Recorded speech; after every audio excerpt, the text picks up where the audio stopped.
based on what we did. They didn't play one play, didn't throw one pitch, but because we got trophies, they got trophies. But they didn't do any work. Had the same uniform on that we had on, looked good, but they didn't participate in the achievement of the goal. And unfortunately, we have people that sit up in churches all over the world that sit in the pews and they watch the vision unfold, but they never participate in the fulfilling of God's vision. That's good. It says 3 types of people. Those that make things happen, those that watch things happen, and those that wake up and say, when did it happen? Now, which one are you? Are you one that make things happen? Or are you one that watch things happen? Or are you one that wake up and say, when did all this happen? You got to figure out what category you fit in, because you want to be in the first one. Yes. You want one that make things happen because you're walking in authentic vision, and we know that authentic vision fulfills the purpose and the plans of God. Yes. Are you with me? Yes. Go, while you're in Acts, go to chapter 11. We're staying in Acts chapter 11. And I read an interesting article. I hope I get to share the facts. I hope I don't run out of time. Acts 11:5. When you have it, say I have it. If not, look up. We made it very simple for you. I was in the city of Joppa praying, and in a trance. Doesn't mean he was getting in some demonic transcendental meditation, meaning that he just went blank. His mind just went blank, and he began to see stuff that he wasn't trying to see. And he said he was in a trance, and I saw a vision, underline vision, circle it, an object coming down like a great sheet, lowered by 4 corners from the sky, and it came right down to me. And when I had fixed my gaze on it, I was observing it. I saw the 4-footed animals of the earth, and the wild beasts, and the crawling creatures, and the birds of the air, and I also heard a voice saying to me, "Get up, Peter, kill and eat." Now this is when Cornelius was praying, and the angel appeared to Cornelius and said, your prayers have been answered. And so Peter was somewhere praying at the same time, having a vision. And he saw a vision like a movie screen come down, and all of these animals on this screen, and Peter began to say, I don't eat unclean animals. Because how many know the Jews don't eat everything? They have a strict diet. They keep the dietary laws of God. And so God began to tell him, don't call what I have clean unclean. And what he was trying to show Peter is the people, the Gentiles, those that are not Jews that you're rejecting, those are what the animals represent. And God is saying, no, I have chosen them too. So don't be saying that I can't associate with them, or I can't do what you call me to do because they're not Jews. God say, they are going to be part of my family, and I want you to rise up, and I want you to obey the vision. And so we see Peter was called to go to Cornelius. But here we see the same scenario. Peter is here praying, Cornelius is praying. How many know both sides of the coin has to be working together? Yes. It can't just be one-sided. It's almost like this room is divided in 2 parts. It's almost like the people over here praying, but the people over here not doing anything. In order for this vision to unfold or to manifest, both got to be making a call. Yes. I hear that, Holy Ghost. And as the call is being made, that is the magnetism that pulls it together. Come here, Minister Kenny. Let me show you something. Minister Kenny represents Cornelius. He's praying. He wants a move of God for him and his family. I'm Peter. I'm over here praying. And because we're talking to the same God, it begins to pull us together. And when we come together, there's strength in number, so our purpose becomes more effective than him over there by himself trying to do it, and I'm over here by myself trying to do it. It is the prayer that builds the camaraderie, and that is the thing that pulls it together and makes the vision work. Yes. Thank you, sir. But if the people are not praying on both ends, then it begins to be a little laborious. People labor too hard to try to make it happen because it's going to take that unity. That's right. And so in both of these situations, we see that there were 2 people praying in different places, and that was the magnetism that pulled them together to make the vision a reality. Yes. Not only are you praying, but are you sensitive to God's vision? Because many people are praying, but they're not sensitive, because we look at prayer like a monologue. We just go tell God our problems because we grew up hearing the song, Tell Jesus All About It. Nobody told us that when we finish talking to him, we're supposed to sit there, kneel there, lie there until he speaks back to us, because prayer is not a monologue, it's a dialogue. Yes. So guess what? If God didn't speak back to you, or you didn't give him time to speak to you, it wasn't really prayer. You just poured your heart out. But it becomes prayer when you wait on him to tell you the answer and the direction and to begin to pump his vision into your life. Yes. Say call vision. Call vision.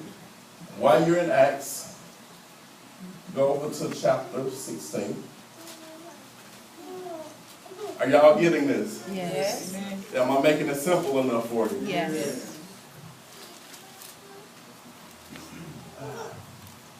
Acts 16, verse 9. When you have it, say, I have it. If not, look up. A vision appeared to Paul in the night. Underline vision. It's the third person that had a vision. A vision appeared to Paul in the night. A man of Macedonia was standing and appealing to him and saying, come over to Macedonia and help us. Now, the man was praying where? In Macedonia. Because Paul was seeing a vision. Right? Verse 10.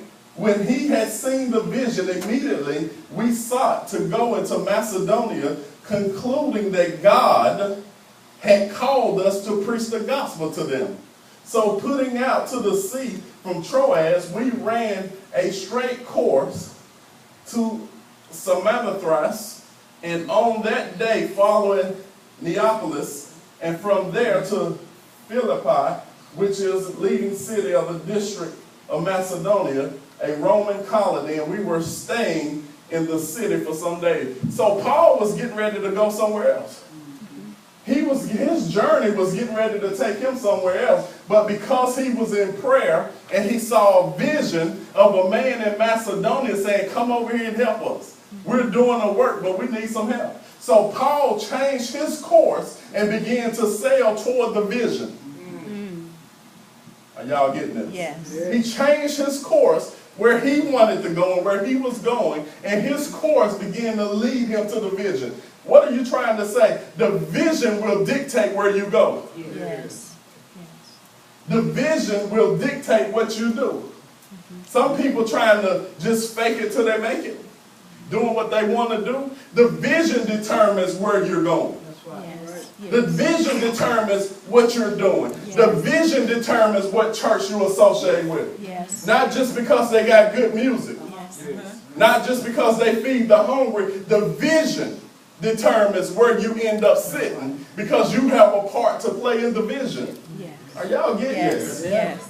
See, oh man, I don't want to get into this, but people get into churches for all the wrong reasons. Right. Because God has a Jeremiah 3:15 pastor for everybody. There's a pastor that God has picked out for everybody before you were even born. That's right. And that pastor, after his heart, the Hebrew is lived, meaning that he has placed the purposes and the plans and the destiny for your life in the heart of your pastor. And you got to see the right vision to connect with the pastor God has ordained for your life, so they can pull the best out of you, and you can begin to fulfill the purpose and destiny God has for you.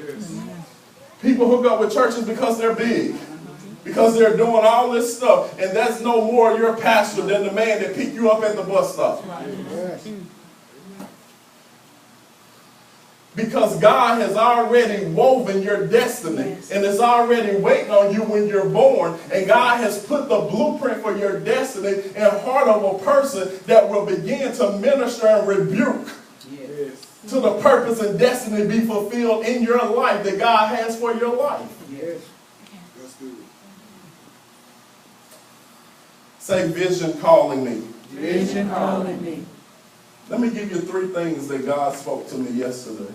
3 calls that God makes to his people when it comes to dealing with vision.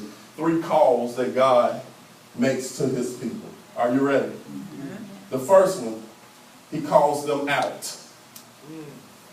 Say, he calls them out. He calls them out. Go to Genesis. First book in your Bible. chapter 12, verse 1. He calls them where? Out. Listen to this. Now the Lord said to Abram, go forth from your country and from your relatives and from your father's house to a land which I will show who? Underline show. What the show deals with vision. Let me read that again. Now the Lord said to Abram, go forth from your country and from your relatives and from your father's house to the land which I will show you. Abram didn't even know where he was going. He was just obeying the call. God called him out and said, I'll give you a vision as you go. Yes. If you're going to have authentic vision, you got to understand that God called you out of some things. Let me ask you a question. Have God called anybody out of some stuff? Yes. I know he called me out of some stuff. I'm grateful. Yes. Because I lived on crazy streets. Yes. You know what I'm saying? Yes. But he called me out of some things so he can get me to some things. Yes. And so the reason why you got uncomfortable where you were is because God was trying to get you where you need to be. Yes. That's why that life didn't fulfill you anymore. God made it like sandpaper rubbing up against you. You was doing it, but it felt uncomfortable. Yes. Didn't feel as good as it used to feel. Yes. You know, I've heard people, I never done cocaine or got high like that, but I heard people that were doing it and then they prayed for God to deliver them, and then the next time they did it made them so sick they about died. What was he doing? Answering your prayer. Yes. He was calling you out of that so he could get you into what he had for your life. Yes. Thank you, Lord. Lord, I want to be delivered from alcohol and drink.